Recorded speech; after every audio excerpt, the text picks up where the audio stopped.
5th place. So we're going to give out 2 checks for 5th place. The prize was $250. You'll both get the same amount. I'm going to call up the team and somebody to say a word or two about them. Tied for 5th place is BioGuard.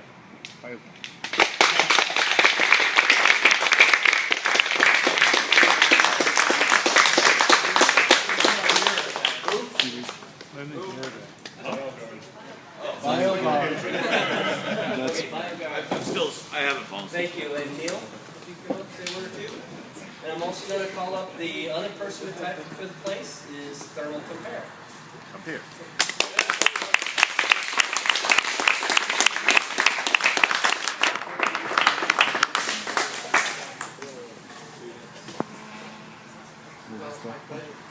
Come here. Someone come here.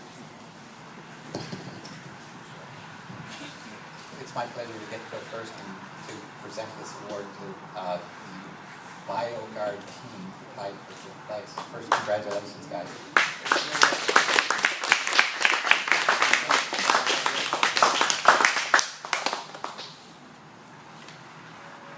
So what I'd like to do is just take a moment and talk about what I thought was kind of compelling here.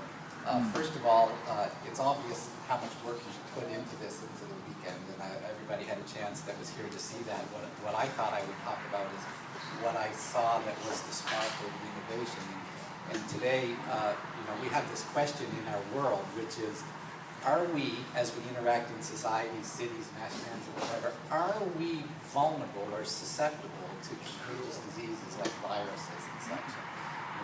Is there a way that we can use our personal electronics that we're carrying with us, or these sensors, to help us somehow reduce the risk of being exposed to those sorts of things?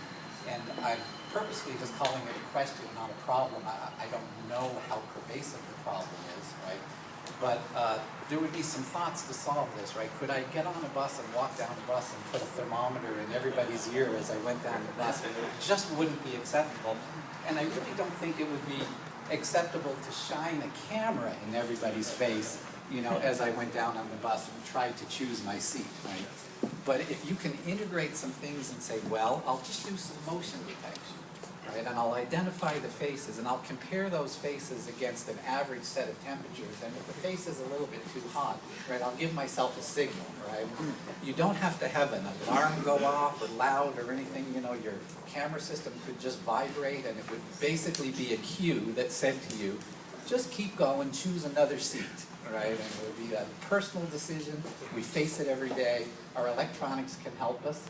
I'm delighted to see what you guys did, and projecting ahead a little bit, maybe someday that's an IR wearable solution, right, that goes to your iWatch or whatever it is that you happen to be wearing, right? And you don't have to have a huge obtrusive thing that happens as you're interacting in public, but you just get that cue to help answer the question. So guys, very innovative. Congratulations. Thank you.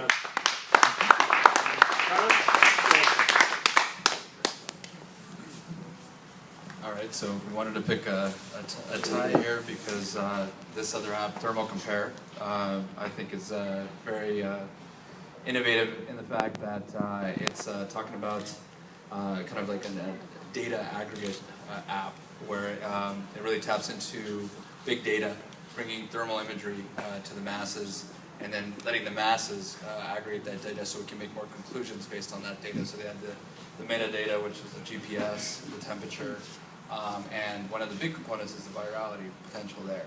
And getting more people involved, kind of like citizen science, to be able to just build the data set, and then us making it more powerful to use thermal imagery as a conclusionary tool, right?